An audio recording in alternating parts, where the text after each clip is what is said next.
Okay, hey, this is Jason, KD0EKT, and tonight I'm operating a special event station for the Straight Key Century Club.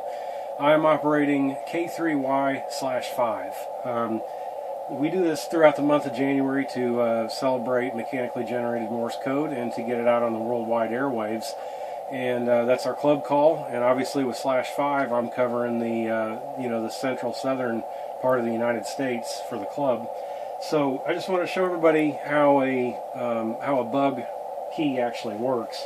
It's not really that difficult, but the way that it works is pretty simple in that it's mechanically generated, like I said. But you have an adjustable weight here that allows you to go faster if you move it this way, slower if you move it that way. And by the way, this is a Vibraplex original bug made in 1952. I looked up the serial number on it. It could probably be cleaned up a little bit, but it's not in too bad a shape, and it works just fine, so I'm perfectly happy with it. Anyway, the way this thing works, this is not original equipment, by the way. The weight is an aftermarket piece that I added. The original one, I believe, had a screw, and it was too much of a pain. I like this because I can just use the thumb screw and adjust it wherever I want.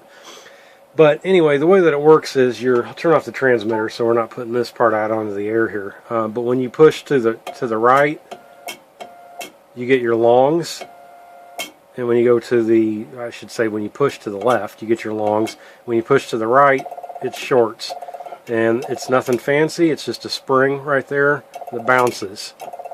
So 73, just like that.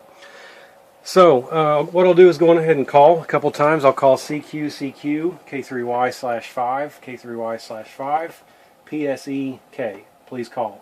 And that'll put out, I'm on 80 meter tonight, so we're pretty much nationwide. I've been getting calls East Coast, West Coast, continental US. Haven't gotten any foreign countries yet, but that's always a possibility, even on 80 meter. So we'll turn on the transmitter and we'll probably get somebody to answer. It's a little bit slow tonight, but usually they'll answer when I call. We're towards the end of the month, so most everybody that's worked this station by now, that's wanted to, has already done it by now.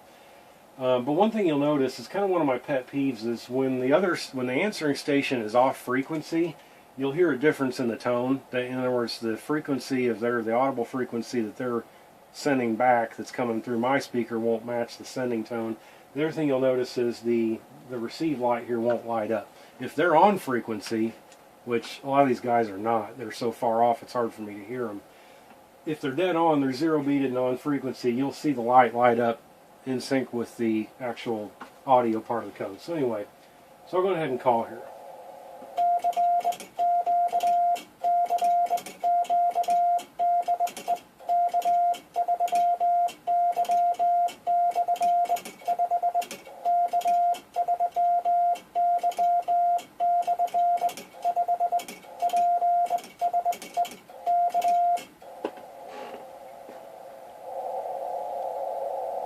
Okay, nobody that time. We had a real good one last time and the video didn't work. We ran out of memory or something. Let me put out the call one more time.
Okay, notice how hard it is to hear this. Notice he's way off frequency.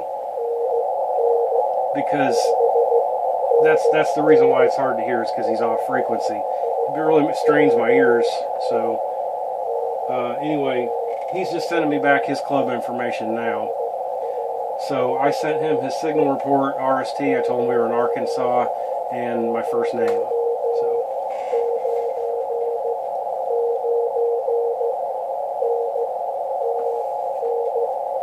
So we'll just go ahead and sign off after this, and we'll be done with him.